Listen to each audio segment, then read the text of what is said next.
and welcome back to Season 2, Episode 2 of So What's New in the Biscuit Tin. I'm Jess. And I'm Sam. And today we have a fabulous guest with us. We do. We have a very special friend that I've made. You may all not necessarily know her in the way you've known some of our other guests, but many people might find out about Mary that she's behind the scenes on lots of things.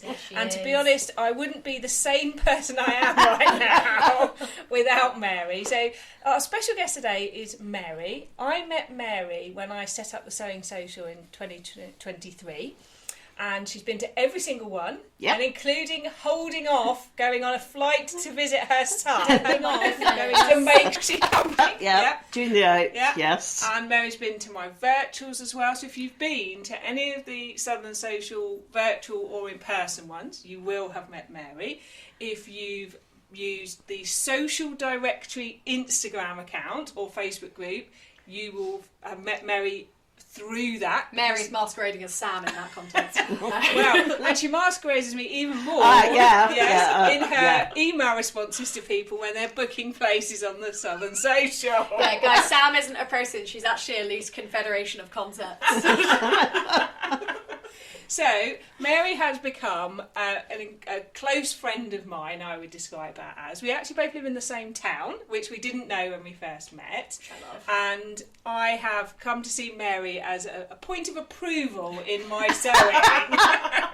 So, Mary, welcome to the podcast. Thank you. Yes, I think we have between us 3 generations we do. of sewing. And quite amazingly, 27, 47, 67. Oh my god, we have to make sure we do this with all of our guests. It's perfect. This is phenomenal. It is, I had no idea. Did you not know? So 3 And generations. it really does show in our different attitudes. But yes, I got to know Sam when she went on our local social media last summer. And she was proposing to set up a sewing group because she felt a bit isolated and it was a bit brilliant. Now, as it happened last year, I lost my husband. He died.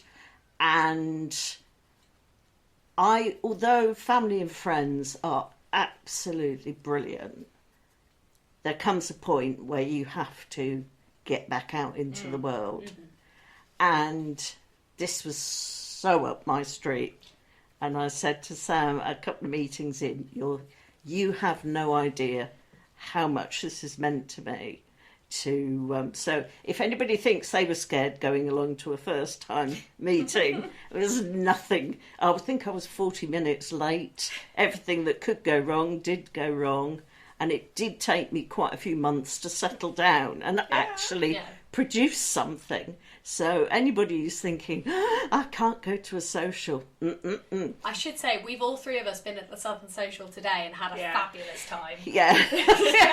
Yes. I think the sun might have influenced everybody having quite a jolly. Yes, it was, wasn't it, today? Yeah. And we've got a huge range of ages at the Southern Social, but I didn't know any of that till, as Mary said, she came up to me during one of the socials and told me, and it means a huge amount to me that me doing this has made a difference to people, because I get incredibly lonely. I've moved all over the south of England, and you do leave friends behind. Yeah. Whether they're good friends or not, it just happens. Geographically, you can hang on to them. But one of my close friends now lives in Jersey. And it just happens that you can't see each other in the same way. Yeah. And actually, I did it because I wanted to have sewing friends, but help other people. And then along the way, I've made amazing friends with people like Mary. And I remember reaching out to you. Oh, I was going to say, you reached out to me before you started it to go, there's nothing in our area. Shall I start something? And I was like, yeah, great, let's do it. And you, to me, you were at that time like a big YouTuber, and I was like, I hope she doesn't mind me. Like, will it look like I'm stalking her? Because I know where she lives. No, I remember you messaging me, and the thing is, I'm the opposite in that because I have a life that was sort of more boarding school, I'm very used to having friends at a distance. And I'm used to messaging and FaceTime calls. I'm not actually that used to meeting up with people. So I get very nervous coming to social stuff. So I'm so glad, like, that you reached out to me originally, because I felt welcome. I felt like I could go and it wouldn't be like... Even then, the first time I came with my wonderful friend Laura, who is not the Carpe Diem Stitcher. It's so very Laura. She's rebranded. Love it. Go follow her if you can. But she was like, I'm going to go. Do you want to go together? And from the second I walked into the Southern Social, I just felt so, like, welcome, and it was such a lovely vibe. I've tried hard to, Mary shares that vision with me now. We've worked really hard to keep it as the vibe that we want to have, because I want people to feel that they can come and feel that they can be themselves, whether they want to talk or be quiet, and that's, it can be hard, because I could have double filled the first session and gone big, and I'm glad I didn't. I'm glad I held on to what I wanted to do. I'm also glad we met, because we wouldn't have a podcast otherwise. We wouldn't. Yeah. It's the first time I met you. So I'm glad I reached out in different ways to both of you, because my life is so much richer for having done that. It absolutely is. But to welcome Mary fully to the podcast, we have to ask you, what sort of biscuit are you? Well, dear listener, Sam and Jess are actually sat in front of two factory outers of shortbread. Yes, we are. And it's not just any shortbread, it's Dean's of Huntley shortbread. That sounds fancy. Dean's is very close to where I went to school. The factory is. Oh, right. Yeah. Now, where my son lives now, it's when we visit, it is part of the visiting ritual that we go to the factory. We have a lunch or breakfast. We go up to the viewing platform. We wave at new biscuits being made. Oh yeah. There's a viewing platform. How have we not discussed this on our podcast yet? That you can view biscuits being made. Of course you can. You can go around the McVitie's factory as well. I'm unaware of these things. And you then come down and you go into the factory shop. And I always, no, I mustn't buy them. This is like catnip to me. Listeners, if you've ever heard me talk about the speed at which I can eat chocolate fingers, I think we're in similar territory here. And I have to say, they make brilliant mic stands because they're so stable. We will put a picture up to go with this episode. I try not to buy them because this is a bit like, another crisp product. Once you pop, you can't stop. And what happened was a couple of weeks ago, my daughter and son-in-law were visiting my son, and don't bring back any shortbread, I said. So, no, being obviously adult children, they brought me back two lovely outers of... And for those who don't know what an outer is, we're talking like a box that a supermarket would get that they then unpack onto the shelf. It's a box of packs. Yes. But, very efficient, at least, which is fantastic. I like it says shortbread assortment. How do you assort No, shortbread? not this. They use any old box. Yeah. Right. These are classic shortbread fingers. Right. Which are my favourite. So no fancy flavours or chocolate. Standard chocolate. Just and I could give you a lecture about my opinion on shortbread. You could have a standard 10-minute or hour. I could. If you... Do you know what, folks? We're going to record that as bonus content. Yes. You know, like the wreath lectures at Christmas. Yes. You could do a biscuit one. Couldn't Yes. You? I just feel it coming. Yeah. I could do a blind testing, and I could tell you which factory they came from. Why did I not know this before we came? This is the point of the podcast. This is what we do with our guests. You find out things by talking about biscuits that you would never find out about people. Although, to be fair, this is very biscuit related. Yes. I What's can the one also in the red packet? Walkers. Okay, yeah. I can also tell you where you can buy, where they make under the shops own name. Oh. Yeah, I can tell. Oh I my can tell. goodness. Yeah. I mean, it is Aficionado is interesting. what I say, mastermind level question answering on shortbread. I would watch that as a TV show. I would watch people blind testing shortbread. Like I would 100% be down with that. Can you imagine? That's the most British thing in the world. Yep. Let's get loads of people in a room and hear it. You can blind test shortbread, and then next week we're doing Jaffa cakes, and then we're doing Yep. Yep. I reckon you'd know own brand Jaffa cakes. Well, Real I don't ones. know because I don't like Jaffa cakes. I mean, I'm allergic to them, but I would imagine one would know. Well, anyway, Mary, where do you sit on the Jaffa cake or biscuit? Getting into These days, I find a lot of things too sweet. So that's where my shortbread comes in. Yes. Yeah. Don't muck about with it. No. Just It's not like teeth hurting, like certain chocolates hurt your teeth, don't they? Oh, Yeah. Oh, Yeah. yeah. Or, Or sometimes they it just tastes put- like sugar and oil. they put too much into it. Yeah. Mind you, a Tunnock's tea cake. Oh. So Yes. I can't eat them anymore because Oh. the marshmallow has eggs in it. But I Oh, did have it growing up, boo. and so Tunnock's caramel wafer or a Tunnock's tea cake, done. I'm So there, I'm for out. our American listeners, a tea cake is like a biscuit base, cookie base, marshmallow fluff type Yeah. thing, and then it's coated in chocolate. And for anyone who doesn't know what Tunnock's is, it is the holy grail of, well, I suppose biscuit and snack creation. It is a Scottish company from the northeast of Scotland, very close to where I went to school. And frankly, no other tea cake should be available. No, and they make that wafer one. The What's that? caramel wafers. Yeah, Tunnock's- they do those in dark chocolate now. But do you know what? If you You can fly only up buy to those in Orkney, Waitrose. if you fly up to Orkney or to anywhere in Scotland, you go on Loganair, you get free tea and coffee, and you get a free Tunnock's caramel wafer Wow. or shortbread. And they used to do the tea cakes as well, but marshmallows expand at altitude. Oh, I They didn't see explode, that. so you Yes, can't have them that's anymore. true. They're That is illegal true. on flight decks now as well, because Yeah. the RAF were doing some tests, and one exploded over a windscreen Oh, wow. at like 30,000 feet, and they were like, well, this is really dangerous, we can't do this. So yeah, that's if anyone's interested in why Loganair stopped doing them, that's why, because they do explode. Yeah, wow. That's top level science. We sometimes do a history slot. This week's science slot. Make your marshmallow explode. It's really about making sure you travel with the correct biscuits. Yes. That's really Yes. what we're doing here. Yes. Yeah. Therefore, you can't go wrong with shortbread. No, You that doesn't can't. explode at altitude, does No. it? No. Can you imagine? So Jess, are you feeling quite short-ready today as well? Do you know what? I am actually feeling like the 7 or 8 custard creams I ate throughout Yes. the Southern Social. Yeah, you started with a little stack of 3, so I knew you meant business Well, today. I did, and then the wonderful lady who was sat next to me looked at me struggling with my zip and was like, "Do you want another cup of tea?" And I was like, "Yeah." She was like, "Do you want some more custard creams?" And I was like, "Yeah." She brought me like 4, and I was like, "Good, yes." Yes, that's the lovely Fantastic. Claire. Hello, Claire. Yes, I yeah. love Claire so much.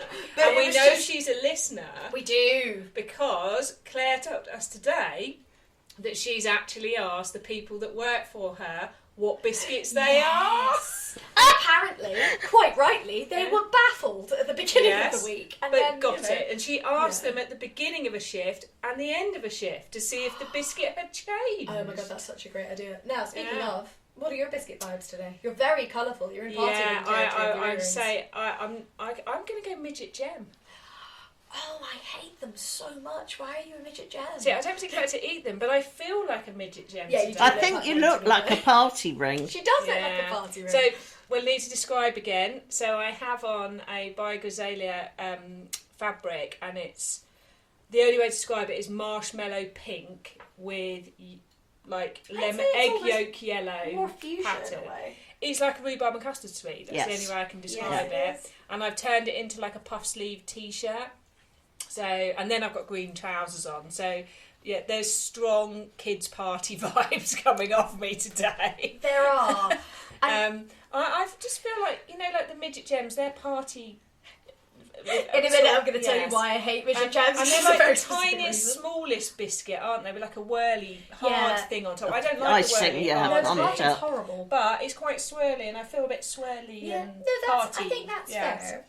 Midget gems are the only biscuity treat I've ever choked on Oh. multiple times, including when I was about 7, violently throwing up in the car after Do they choking still on a sell midget them? gem. I don't know. Because I don't they think do- they do, because a lot of people I've met have choked Well, on a midget gem. Like You a know, lot with children, of people. you're cutting a grape in half, so what on earth would you do with a midget Well, gem? I think the problem was people with the say? midget gem is the weird bit on top was, even if you bit it, very spiky.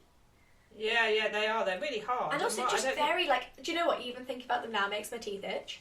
Like, So why, when I'm searching midget gems, are we getting like a sweet come up? because there is also a type Yes, of... little in- jelly sweets. Yes, There are, midget gem because- biscuits. There They they are. do still do Oh, them. they're weird. They're called iced gems. That's why Ah. now they're not called midget. So they do Are exist. they made by McVitie's? Made by McVitie's. You can get them in Waitrose. They've got a slightly psychotic looking bear on the package. Yes, they even have that bear on the front. Mary needs to see that. Oh dear. Yeah, he looks a bit... I think threatening. he's had too many iced. Do you know But- what? The one but there looks like he's hot. Jamie Oliver's done some.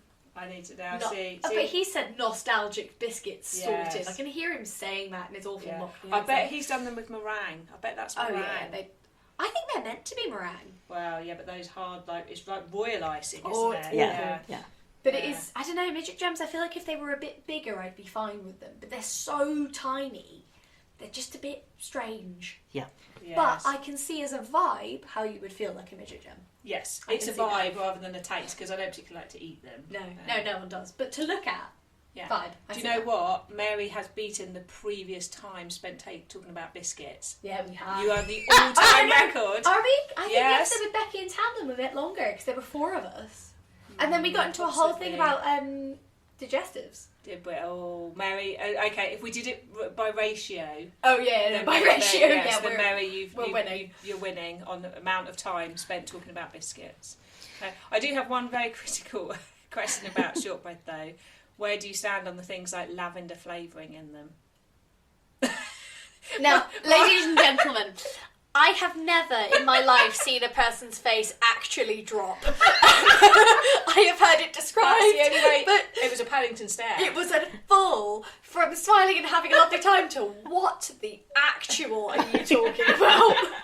It was a get out of my house Yeah, it face. really was. Yeah. So can we know I self-censored there? I'm getting Yeah. better. So I think I would assume, Mary, that the answer is don't ever discuss that again.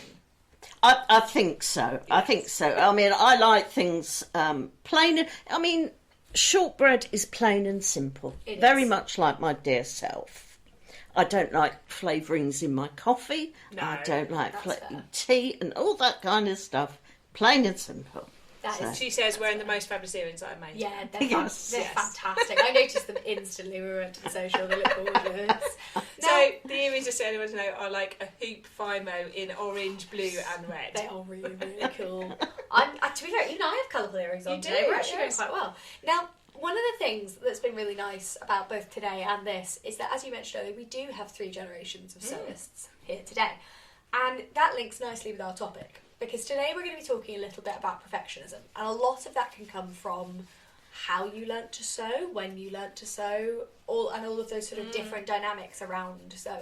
And also the way, like, the generation you were brought up in as well. Yeah. That sort of whole mindset about how things are and how they happen. Well, as absolutely. Yeah. And I think it's really interesting because when we say perfectionism, we mean the thing that makes you like that sense of not being able to go, oh, it'll do, being able to have to get it perfect, which will sometimes be worth it, but sometimes will lead you to feeling really down on what you're making. And it is a problem. Some people, for fear of getting it slightly wrong, won't sew at all. Yeah. And that's one of the things I think we want to combat a little bit, because it's always worth it. Yeah, and also what we've talked about before, which is you can end up feeling so much pressure on the thing you've made that you then don't want to wear it. Don't because you're wear so it. grumpy about it Or by you the don't time want to finish finish it. Yes. Or you get something wrong and then you lose your sewing, sort of your sojo, as it were, which refer to season 1. And that is a real issue because it depends how you were taught as well. For me, because I almost wasn't taught in a way, it helped because I was like, well, I've just got to give it a go. You're My sort mum of taught me to- unshackled. Yeah, yes. well, my mum taught me to sew in a straight line. But after that, she was like, right, crack on. Yeah. Go Yeah. forth You were and sort sew. of, Yeah. you was just sort of working it out as you went along. Mary, how did you learn to sew? It was a case of, in our family, you couldn't want something, you had to need it. Right. Okay. And then the first consideration coming from a very practical, if I need it, can I make it? Yeah. My mum, my granny, my auntie, all very gifted needlewomen, cooks, the works. My dad was he was a carpenter, so he was always making things. That was sort of like his generation. So if Mum could have made our shoes, she would have done. Yeah. And being the ungrateful wretch I was, all I ever wanted was a dress with a ladybird label in. Yeah. Like Yes, all the other yes, girls. yes. Because you don't, when you're a kid, something homemade feels a bit dowdy, Oh, even if it's actually perfect. I mean, which was wicked because Mum had an amazing sense of styling and design. And back in the day, she would, as everybody would, there's none of your internet malarkey, none of your ordering online. You would go to a shop. Or, for the cheaper end, you would go... I mean, I was born and brought up in Oxford, and there was an amazing market called the Oxpens, which was literally the animal auctions in the middle, so there'd be cows and sheep and pigs. And then round the perimeter were the men juggling tea sets, and you could buy everything there. And then there was also the fabric men. Yeah. Mum didn't know what their names were. I remember there was the Grizzly Man. Grizzly man. Love it. Just sort of calling people names that you just wouldn't be allowed to call them these days. But still. And she would buy, and I remember right from being very, very young, she would go to these stalls and she'd say, right, I have 3 yards of the 36, a yard and a half of the 45 and a yard of the 60. Uh-huh. And then she would take it home and then she would make frocks for me and my sister. My sister was tall and skinny. I was short and round. So my sister would get her dress cut from the length, and then my dress would be, the pieces would be turned perpendicular, and so Carol would have the stripes going up and down, and I'd have the stripes going round and round. And it was just always innately there. Yeah. And that's what you did. And I loved it right from the start. I had my little chain stitch sewing machine. I had all the offcuts of fabric and made all my dolly dresses. And it just went on from there. And then in terms of formal teaching, when I went to senior school, I went to a grammar school for ladies. Totally the wrong school for me. And you went into upper third, and in upper third and lower fourth, you did 2 years of needlework. That was like the high spot of the week. There's all the other girls going, and I just loved it, absolutely loved it. And I learned things, like we were discussing today with Angela, that tailor's tacks, basting, plackets, go days, gauze, run and fell, French seams, all these things were so important.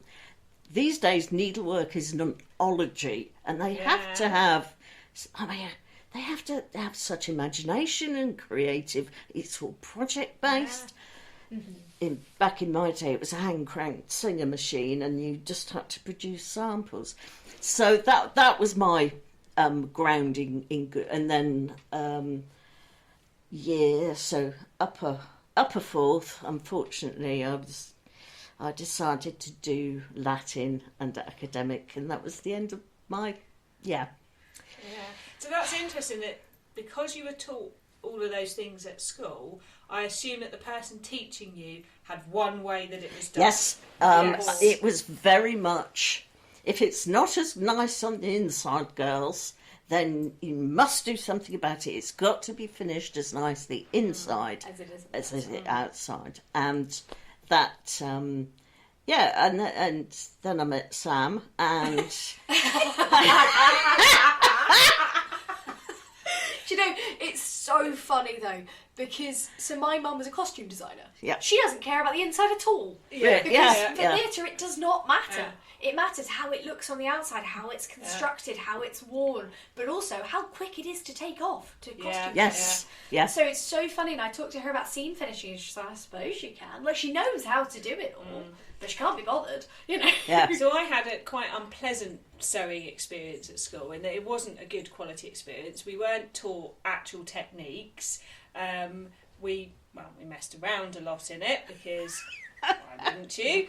I remember the week we all ran out when we hadn't put all of the scissors back in their correct holes, and the sewing teacher chased us out the room going, "There's missing scissors!" like this as we all ran down the stairs.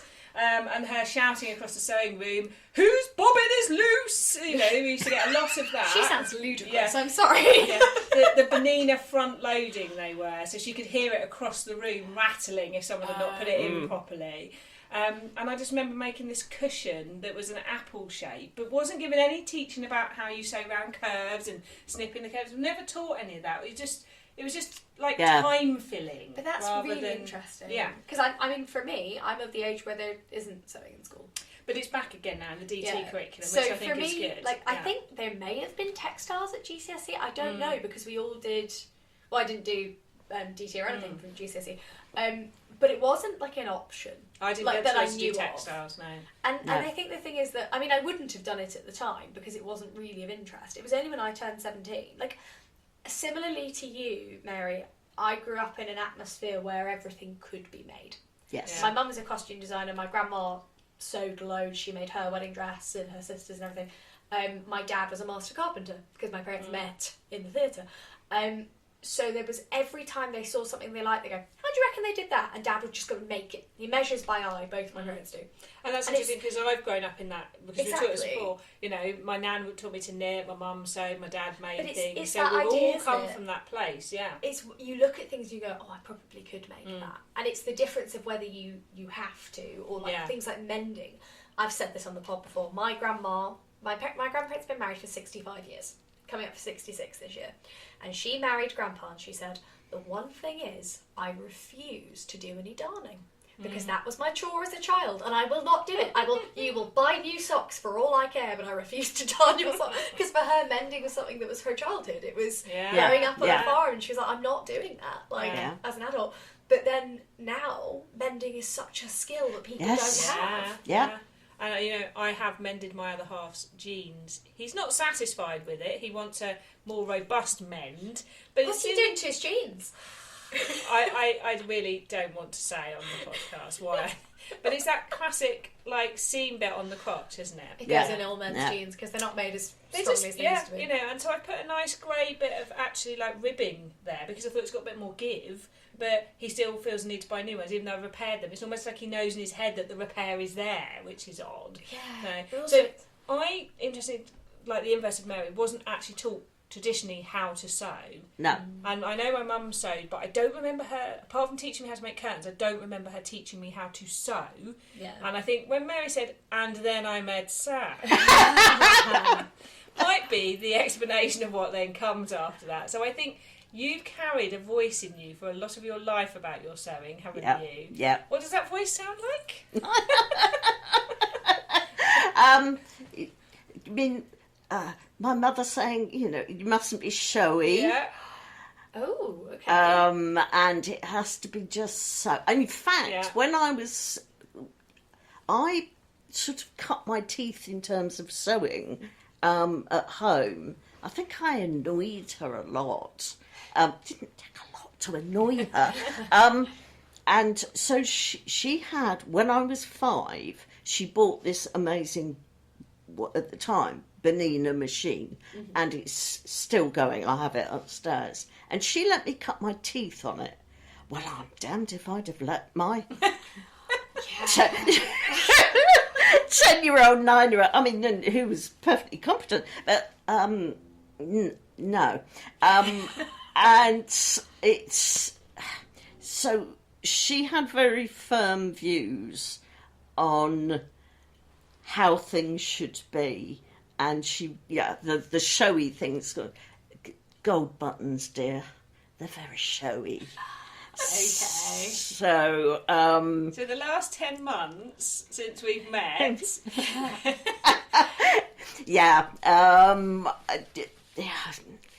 tried the showy thing, and I'm getting much better. You made a red pogo nip pullover. I did make Brilliant. a red pogo nip. Actually, I haven't finished it yet. I will Don't do. worry, that's all right. Because we've come out of that season now. Yes. I will. Yeah. Finish it in September when it gets colder. Yeah. It's gonna But be boiling I now. still live with my mother because my daughter saw I did a test pogo nip using some fleece that I had. It was like a lovely sort of like different shades of like fawn and things with flowers, wasn't it? Apparently it was khaki colour, according to my daughter.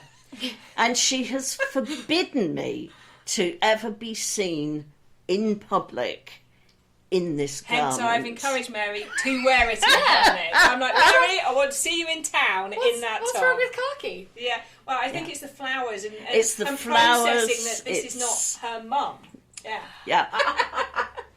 because go on. Yeah, I was just... But having said that, and I have also learnt, does it matter? Yeah, Now, this is very much, I think, I'm quite good for this. When I go, oh, God, it'll do. Yeah. Like, sometimes you just have to... Sometimes there is a joy to be found in perfectionism and doing it perfectly. Yes.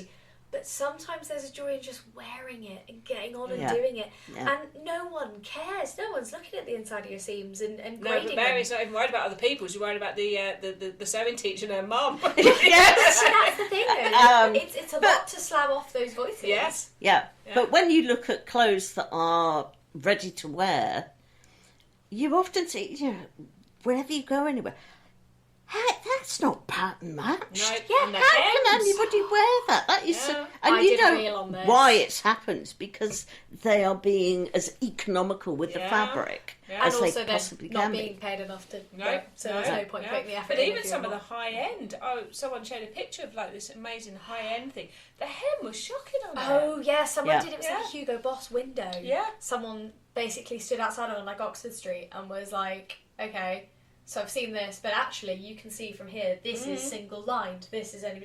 Like, I did a reel on this a while ago when I was beating myself up for getting something fractionally off, and then I was taking my other half's pyjamas out of the wash and was like, the stripe match on this is an inch off. Like, but that's fine. We buy that. We Yeah. pay for it. We don't care when we buy it. Yeah. So you go, oh, that's Yeah. nice. Yeah. But it doesn't. Someone have to once be... said to me, because I've done a lot of DIY over the years, I've done up several properties, and they said, you are the only person that notices the things in your own home that Yes. need doing. Yeah. And I think that's exactly true of our makes as well. But I think the great thing is that I'm encouraging Mary to be a bit freer, Yeah. but she's pushing me the other way. Yeah, yeah, So yeah. it's like a scale. We were both like the extreme ends, and now we're coming to this middle point. To the point today where I showed her something, and Mary looked at me, knowing I was looking for her approval. But, and there is a pride in doing it well, but it's like you say, it's not to the point where it starts to affect the enjoyment of it. Exactly. Yeah. And the thing is, Yeah. there is, in my head, I have two types of sewing I do. I have fun, frivolous, vicarious, I'm going to sew this in a night, hooray. And then I'm really going to put the time and do, like, what I call, in my head, technique sewing, where I don't actually care about the garment. I care about learning to do Yeah. something. Yeah. Yeah. So I don't remember the first garment I did French seams on, but I remember the first time I did French seams, and I was so chuffed with them. Or, like, putting in a fly zip today. Like, I've done that before, so I was thinking about the garment, but the first time I put a fly zip in, I was like, I don't care about the rest of the trousers, I did it! Yeah. And there's a difference, I think, because sometimes, a lot of the time, it's not going to go perfectly. No. But you're the only one wearing it, normally. But it's so hard if you've been brought up in any kind of way, or your own internal voice is pushing you that way. Because I remember Yes. the time at the social where we sat by Sophie when she was trying to do that welt pocket in that pink puff. Yes, oh my goodness. And to the point where she didn't sew for months after that. That was a stressful, Really? stressful make. That's how much it put her off. It knocked her confidence so much she didn't want to sew. And I actually took her over, funny enough, some sweatshirt jersey and a pattern that I'd stuck together for her to give her like a palette cleanser to try and help her get going again. Yeah. Because I said to her, you need a win. Well, but this is the thing there, and I was talking about this earlier with my wedding dress. It has been looming over me for a month, and so I just went, enough is enough. I've got to test the concept. I've got to break the seal on this project. So, 30-minute timer on my phone, cheap as chips acetate out of it, cut out, because I'm sticking loads of different patterns together, cut them all out, 30 minutes, based it all together, tried it on, done. It doesn't have to be good. No. Sometimes you just have to start, because the pressure of it being perfect can stop you sewing at all. But Yeah. I basted today and looked across at Mary and went, basted. I got Basted. a very approving nod, which was very satisfying. But I knew that this pattern was a bit off, and funny enough, when you saw what I was sewing, you warned me. I did. And so I basted it because I wanted to see, and then I could easily make adjustments. Because I'd made a toile before and I wanted to kind of do it, but you know, there's that fine line, isn't there? And then the other thing I've been saying today, the I Am Barbara, I made a full toile of that because I sent Mary a video when I made the toile, because it's got a hidden button placket and flounces and collar stands and all sorts of things. Yeah. But for me, there was a joy in the journey, and I think sometimes perfectionism can ruin the joy in the journey, and it's how you can have a joy in the journey and do a good job without it going too far. And also having, I think, a very clear vision of what you want to get out of what you're sewing, because sometimes you just want to go, I did a thing. You want to just be happy about it. Yeah. And sometimes you do want to sit down and go, actually, I could do that better, or I could do this.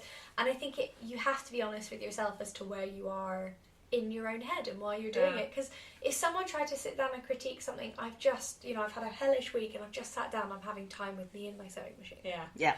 I have no interest in their No. critique on my technique at all. But, for example, there's a strategy that might work for some people if you're working with a toile or it's like the first stage of a project. My wedding dress toile, loads to change. I got a felt tip and I've written all over my toile. Well, Mary was writing down your sloper, wasn't you? Yes, I had great fun today. Actually, I really enjoyed it. I've done the cashmerette sloper, so I've cut out the first toile. I'm absolutely appalled by the shape it's come out as, because apparently that's me. Which is a whole separate thing, isn't it? It's a whole separate Confronting thing. yourself, yeah. And I shall be devastated if it fits, but I have a horrible feeling it will. And so I was happily sat there doing all these technical lines and drawings and dots and just putting in the balance lines and the darts and absolutely loved it. And then I started putting it together. It's a very simple sheath dress. I had a whale of a time. And because I enjoyed doing that so much, I will probably get that finished quite quickly. Well, exactly, but you set yourself up for that technical, you were like, it's technical sewing time, we're going to do this. Yeah. And you're in the right frame of mind as well, I think, to make adjustments when you're doing stuff like that, because you know it's not going to be a one and done. Yeah. My pet hate with patterns, and it is driving me mad. Seam allowances. Yes. What happened to 5/8? Yeah. You can make it centimetres. I don't care. Yeah. But tell me. And then all of a sudden it's a centimetre, it's 2 centimetres, but in different parts of, and that they don't actually. You have to scour the pattern, looking. It's for ludicrous. the flipping seam allowance. Well, can I just say? Yeah. I'll just let's see what face Mary makes at this point. Unless I'm pattern testing, I always do my own seam allowance, and I never pay attention to what they say. Hang on. I will agree with you if you tell me what your seam allowance you use is. probably about 1 centimetre. Oh no, get in the bin, absolutely. So I do the same, but I always use 5/8. I don't, honestly, I don't know what it is. I just know how much fabric's poking out the side of my sewing machine foot. That's how I do I it. do everything as 5/8 the standard because that is how I was taught. I don't understand why. Mary's not a big gathering fan, though, are you? No, I cannot sport a gather at my age. No. Gather, a flounce, or a poof? No, a gather, a flounce, no. I think no. there's a very specific type of person who can wear a flounce, and I'm sat next to one of them. Yes. Back in the day, I was wearing I was wearing, what did they call them? Your Princess Diana pie crust blouse and your knickerbocker length and I was those there. mermaid tail skirts where it was like a pencil skirt and then the floor on the bottom. Yes. When a sleeve was a sleeve and you had a gather at the top, you had a bell gather into a long cuff with buttons. Yeah. A big shoulder and mutton sleeve. Oh yes, I love those. I think though, like, you do genuinely look good in a flounce. I unfortunately look like I'm auditioning for a panto. Yes. I look appalling. I think it's because I'm quite petite. You are, however, today you did put on my t-shirt, and Mary, she looked really good in the. That looked nice. I did. I'm not convinced. We've got photographic evidence. We do actually. I do. Yes, I don't look awful. No, and I think it balanced well with the really fitted skirt. And do you know what? I've spent years not having a puff, too much of a puff, because for me it made me feel like I was all boob and shoulder, and I wasn't like I felt a bit top heavy. I was saying to someone at the social today, if I've gone big on top, I go smaller on the bottom. If I go flouncy down there, I go thing up here. So it's that balance. I do something very different. Whereas if I'm big up here, I'll go big on my skirt as well, but I will cinch my waist. Yeah. So that I have that I'm balance. not keen on a waist cinching these days. Are you, Mary? Sorry? Cinching a waist for me is not a comfortable thing anymore. Sorry, what's a waist? Puffball skirts, or do you remember those? They came back in like 2009 for some reason, and everyone was like, puffball. I was like, no, put them back where you found them. Yeah. But it reminds me that when my sister and I were growing up, we spent most of our spare time as children, which there was lots of, dressing up. We had a dressing up box. As did we. And putting all sorts of combinations together and parading up and down the garden in them and all of that sort of thing. But I don't think I ever stopped, because whatever fashion or genre I've been in, from being a goth to grunge to whatever, I've always been expressing myself with what I've worn.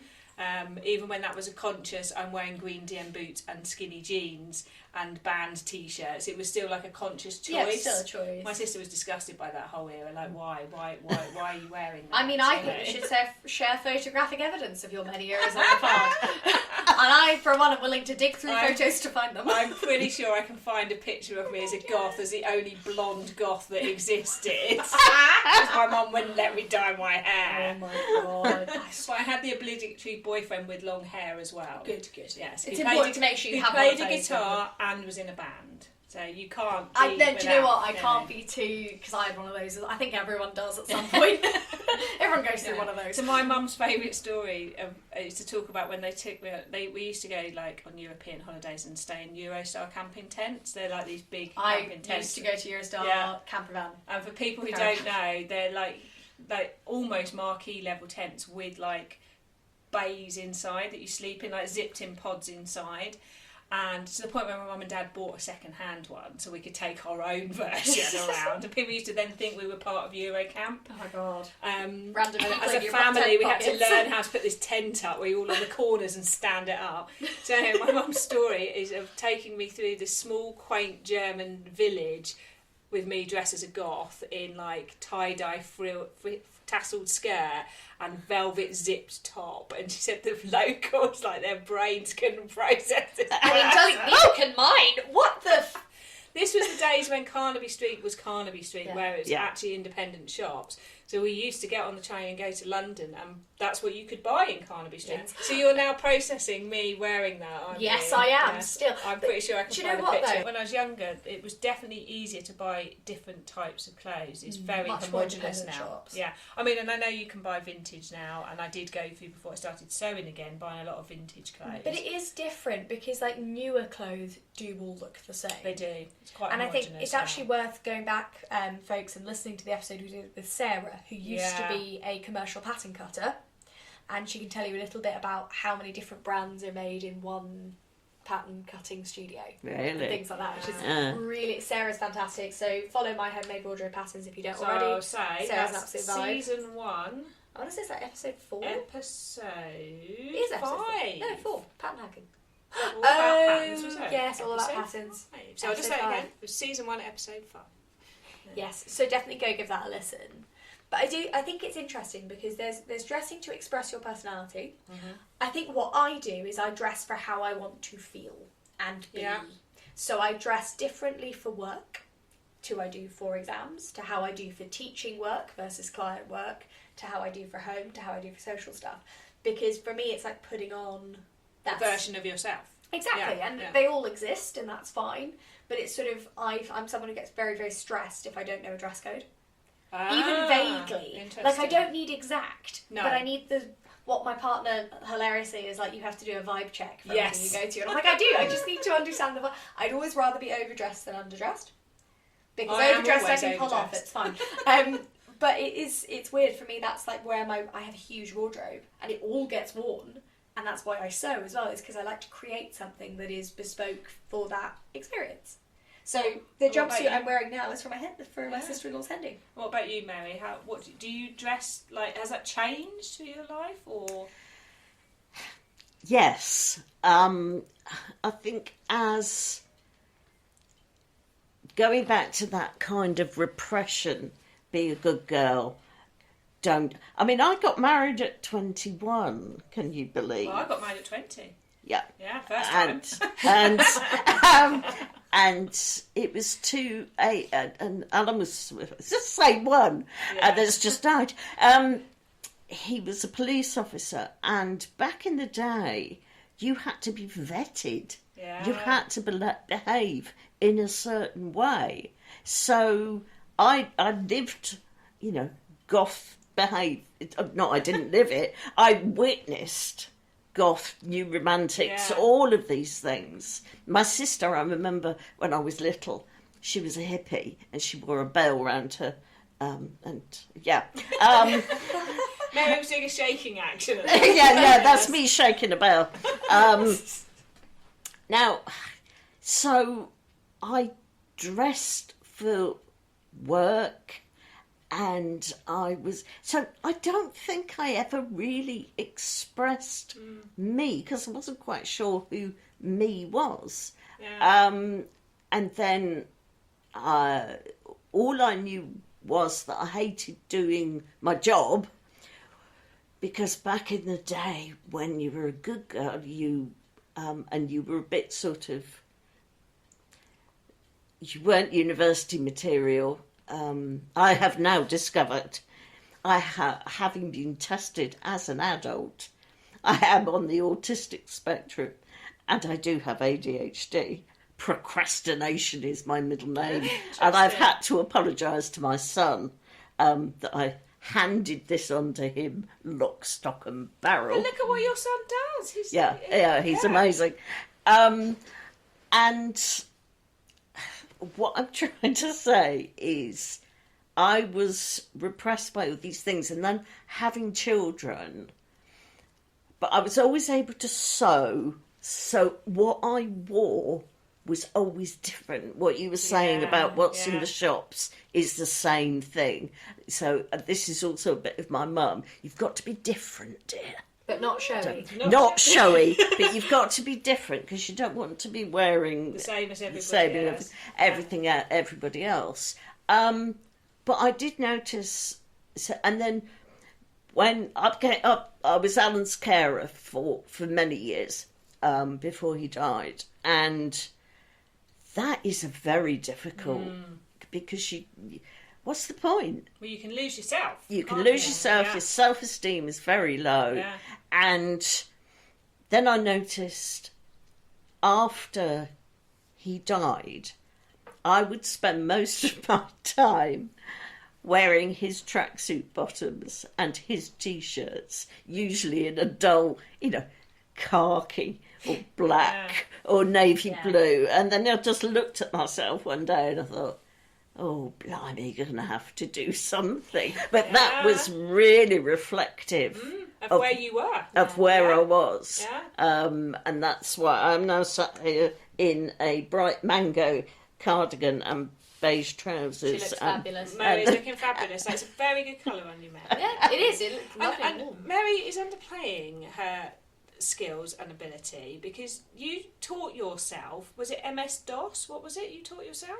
I was before I had my business that I had to come up to look after. Again, Mary ran her own business. I was a database manager for a database marketing company. But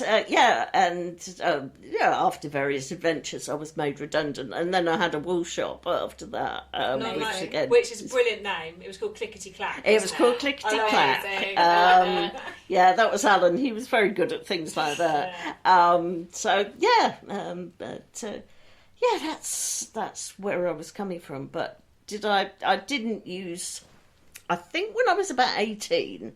I saw an advert. I was doing economics A level, and we were supposed to buy a broadsheet newspaper and read about the affairs of going on in the world.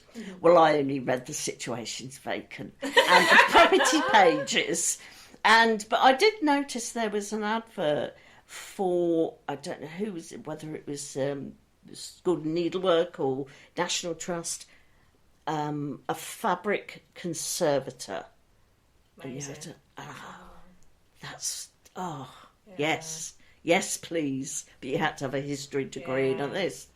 Yeah, I can't go back now. But that kind of stuff is fascinating. Like the different ways you can get into it. Yeah. So, like I always think costume historians are just living the dream. They're just trying on fun stuff and figuring out why people wore it. Yeah. Now I'm very aware of time. Teacher voice is coming out. Oh my goodness, it is. So, as our subject is about perfectionism, totally love that we've gone off on many tangents. Mary, what would be your 2 top tips for people struggling with perfectionism, sort of robbing their joy of their sewing? Don't use the expensive fabric straight away. You can get many shops, many mail order places offer quite cheap jolly bundles, mixed fabric. Get some of that and just have a play. Yeah. Take the pressure off. Yeah. Take the pressure off. And it doesn't matter. You can just bung it in the recycling bag. No one will know. Sorry? Nobody will know. Nobody will know. And make friends with your sewing machine, I think. I think it's very... Because, as you say, you can look on YouTube, you can buy a book, the techniques will come. But it's like driving a car. Yeah. You just have to do it. Yeah, you have to do it. You have to get to know it. You have to know where the biting point is in your clutch and going, where... You've got to get comfortable with it. And just get on with it. And you have to accept that you won't be comfortable for a bit. Yeah. And it will come. Because, like, for example, I remember holding my breath the first time I cut a parcel out. Yeah. Without realising it. I was like, oh my God. But it happens. And now, I don't even think when I'm cutting, unless I'm cutting out, like, satin. I don't think about it. I love it. I couldn't swim. Now, my husband was, he was a underwater search unit diver. He was an amazing swimmer, and I made sure the children could swim. I couldn't swim. I hate swimming. I could give you another lecture on that. But nobody told me you had to breathe. Yeah. Oh my goodness. Exactly. And Which is mad when you think about it. Like, what? Yeah, Yeah, because I thought, well, I'll just take it. I'll drown. I'll drink all the water in it. Yeah. And Alan said to me, he said, how do you think they swim across the channel? Yeah. Take a breath at one side and breathe when they go to And the it does other. seem silly. It's It's just those little things that yeah. people don't tell you. And going back to details in patterns, you know, yeah, but they didn't tell you to press your fabric or measure it or put this way. Yeah, so I would say knowing when it's okay to go, that'll do, and knowing when it's okay to pursue it to that level. Because I liked that somebody in the social today went, but these trousers don't match. It doesn't matter. I'll just trim them off. Because they knew that they'd be too long on them. Yeah. So there was no point like getting all messed up about that.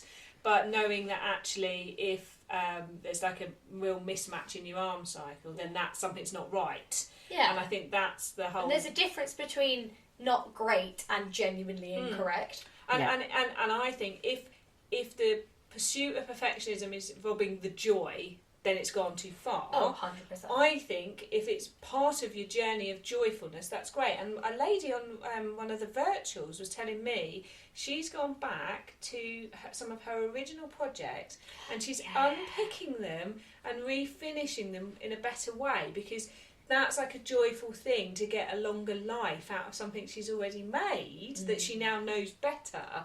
And it's not upsetting her. She's enjoying it. I thought that was really interesting. I love that. Yeah. I'd probably say I have a couple of things for anybody who's sat staring at a project that you don't want to do. I would have a think, or if you're looking at something going, it's just not good enough. I would have a think firstly about why you want to do it. For me, the project's why is always central. Because if, for example, I have adjusted last weekend my sister's bridesmaid's dress that she's wearing for a wedding this summer. She's never going to wear it again. Yeah. No one's going to look at the inside. And to be fair, the adjustments we made are fine. But it doesn't have to be perfect. No. What matters is that she feels good in it. Yeah. So the first things first is, if the inside isn't great, but you feel fantastic, who cares? You can always go back and overlock it. It's fine, you know, or like you can finish it differently the next time. But don't let, I don't like how I did that bit, stop you from wearing something, because it's madness. The second thing I would say is that it's really important, if you want to learn a technique, go in with that frame of mind. So you can use cheaper fabric. You can, like, for me, when I first learnt to do princess seams, I bought a load of calico, and I've still got 4 or 5 test bodices I did, because I love princess seams. And I was like, today, I'm going to learn to do a princess seam. And it was never about creating a finished product. Not at all. Yeah. It's not wearable. And that's fine, because I went, I don't know how to do this thing. I'm going to learn. Same as shearing.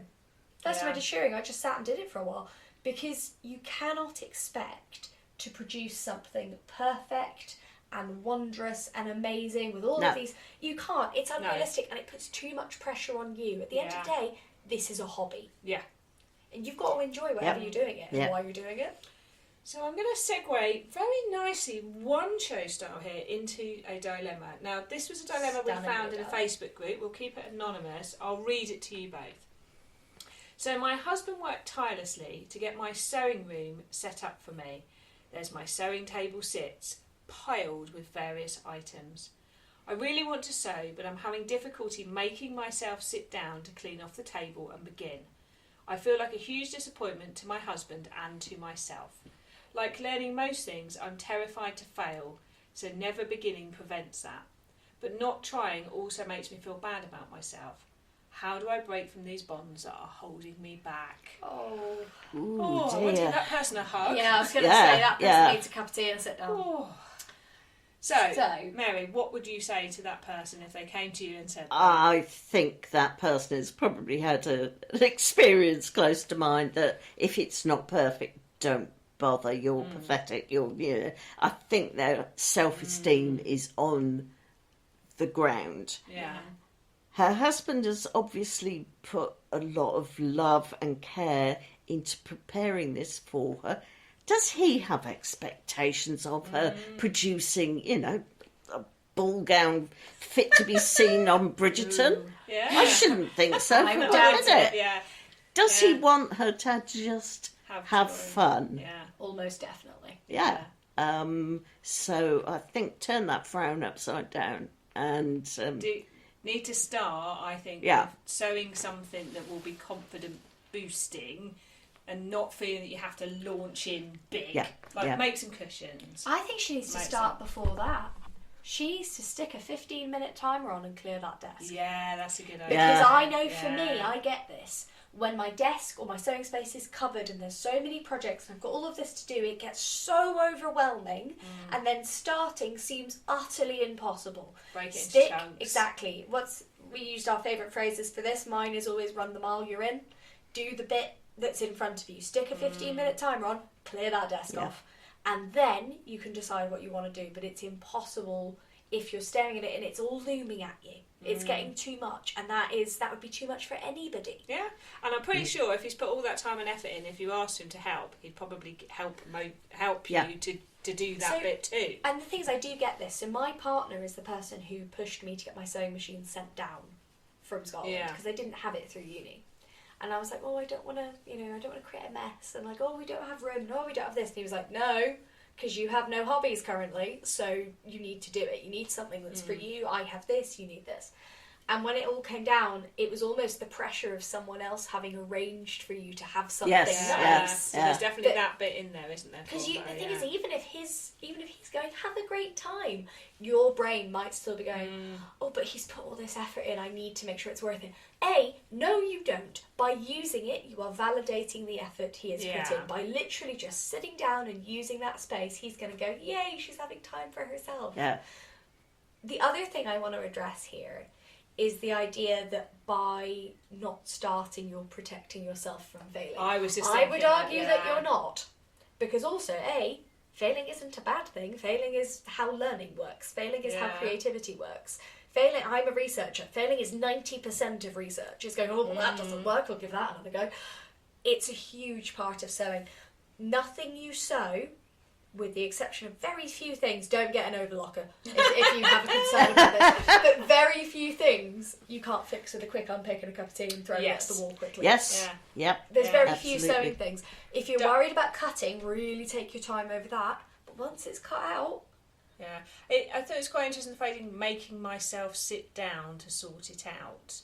That I think that's definitely the barrier there, and needs to be, as you say, unpicked. Is the I'm almost allowing the full table to be the reason I Yeah. don't sew. And Yes. actually, don't worry about the sewing for now. Let's just get the table clear and then pick something afterwards. Rather than, because I think if you went fabric shopping or pattern buying before the table's clear, there's like an extra layer of pressure, isn't there? and you just Yeah. can't. Do you know what Yeah. I used to do? And I don't know if it would help this person, but something I used to do if it was all getting too much is I'd pick up my sewing machine, I'd go work in the living room. I'd just go Yeah. work somewhere else. Just to start with, literally, just to get the machine going. Yeah. Yeah. Or, this is the other thing I always suggest, little things. Clear off your space, fill up your bobbin in your machine. Yeah. Pick a fabric you like. Have a look through, make sure you've actually got scissors and thread and stuff. Those tiny actions make you want to do the thing. Yeah. But there are myriad reasons to not do something. There are so many.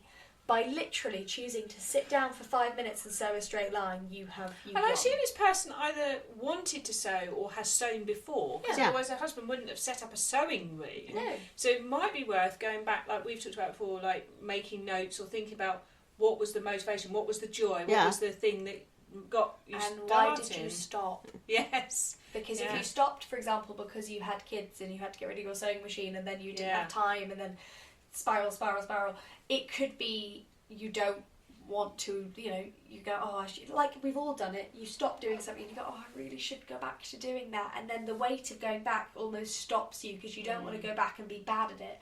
For me, that's why I need to do more piano practice. I used to be great. I now have a piano and I have my sheet music and I can play, but I can't play as well as I could, and that's endlessly frustrating to me. And it makes you not want to do it at all. So if this person's had a long break from sewing, Yeah. start with something simple that you feel Because confident like Mary doing. was saying, you can forget the skills and techniques. You forget the skills, yeah. For me, that was like driving as well, because that was when, towards the end of his life, that was the only thing that Alan could do, was drive. He's bit hairy at times, but he could drive. So I didn't have to drive. And then when he died, I had to pick those skills up again. And you do have to relearn that muscle memory and the skills and looking all around you it's Is there anything you did to get your, because I know you said you were revisiting like sewing techniques and stuff after a break, was there anything you did you found helped, or was there any way of revisiting those techniques that you felt like you'd forgotten or anything? I think, as we were saying, having the internet as a resource, and it's a private interaction. You don't have to tell anyone you don't know how to do it. Because I've sort of sewed a dart, and I thought, which way do I press this? And I thought, so I can just sneak onto the internet and work it out. My sewing teacher can't see me. Yeah, nobody can see me. Nobody can tell me. And then, once you start cranking up the memories, then it does come back. So for this person, don't be ashamed of a quick Google. No, dive on in. It's important to. At the end of the day, it's your space and it's your time. Yeah. And you must not feel guilty for spending that time however you want. Yeah. So you deserve that time. It's quite easy as women, I think. I know I'm generalising, but expectation that we will do those things for others. If your husband set that space for you, I would say to that lady, make a peg bag. Yes. Just something. Make a cushion cover. Make a cushion cover. Make a shoe bag. Make something so basic. Break the. So 4 straight lines, and I promise you, it will all come rolling. Yeah. And don't buy a big 4 pattern to start with. No. But if you have, and you're stressed about it, the pattern measurements are on the pattern pieces. Yeah. I would say it's not you, it's the pattern. Oh my god, please can we do an episode all about big 4 patterns and call it It's Not You, It's the Pattern? I'll write that down for season 3. Yes, oh my god. Now, we have had so much fun today. Good, you got the sense there of the teacher, sitting up straight, didn't you? I have to say, folks, we now record, and we record through my laptop, and it means I can see the time on the recording. It actually does help. Season 1, Jess had no idea how long things were. Jess was having a great time in season 1, thank you very much. I was having a whale of a time. So, thank you guys so much for joining us. We hope you're loving season 2 as much as we are. I'd like to thank Mary. I would too. First of all, for being Thank you for inviting me. Yeah, but first of all, being an amazing guest. Secondly, for the support that she gives me with the many things that come out of my brain. Thirdly, for letting us record in your house. Mary is the face behind the social directory. Mary, is there anything you want to say about the social directory? Yes, if you have any kind of the worst aspect is trying to find all you guys out there who are sewing in friendship groups, which is what a sewing social is. Of course, I include the small shops where they have lessons because we've got to support the small businesses. As we said recently, use it or lose it. Yeah, all of that. But if it's just a few of you meet in a hall somewhere else, then please just email. The email link is on the social directory. And we'll put it in the show notes. Yes, we'll put it in the show notes. All I need to know is where, when, why, what time, how to get in contact. And it will enrich your experience at your sewing social. We had 3 new people today. And they all seem to have a really good time, and it's really nice. And I think Mary's helped me with my idea of doing a map with them all on. Yes. So Mary's done that. Yep. And so there's a map where you can look, and as we say, we rely on you all telling us, and then you can use it, but also you can tell us about ones you know. Yep. And we've definitely got people using the map because I had someone say they found one that they've gone to. Which is brilliant. Yeah. I mean, I've recorded a vlog as well after today talking all about going to your social for the first time. Brilliant. because I do think, particularly, there are people who are desperate to meet other sewists in real life. Yeah. But there are also people like me who really stress about meeting other sewists in real Yes. life for Yeah. things like they'll tell me I'm sewing wrong, or like I'll find out I'm really stupidly doing something. That's a I should never have special been doing. relationship Yeah. between me and Sam. Yes. Yes, I'm not open to feedback. Mary's allowed to tell me, but yes, that is a consensual relationship. Exactly, yeah, to be clear.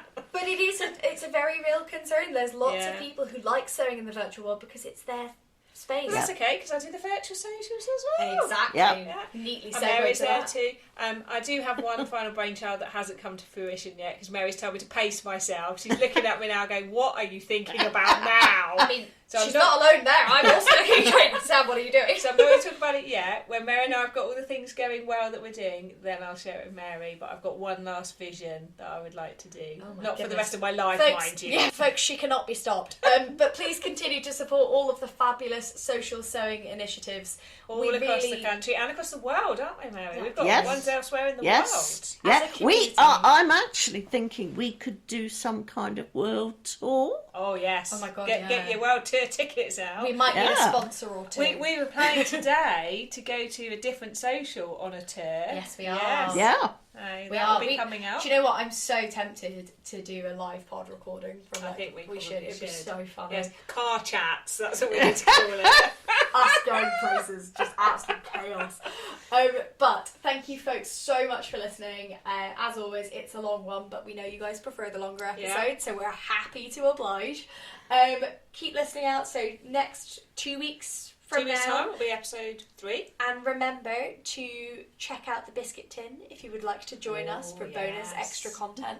And you never know, there might be an extra bit of this episode you haven't heard. And there may even be a small lecture from Mary about short I'm film. very tempted to get that recorded. So if you want to be a member of the Biscuit Tin, all details will be in the show notes. This is an extra special way for you to support us, to help us keep going, but also you to be part of another great little community. Exactly, And with there's bonus content and extra newsletter, special bits in there.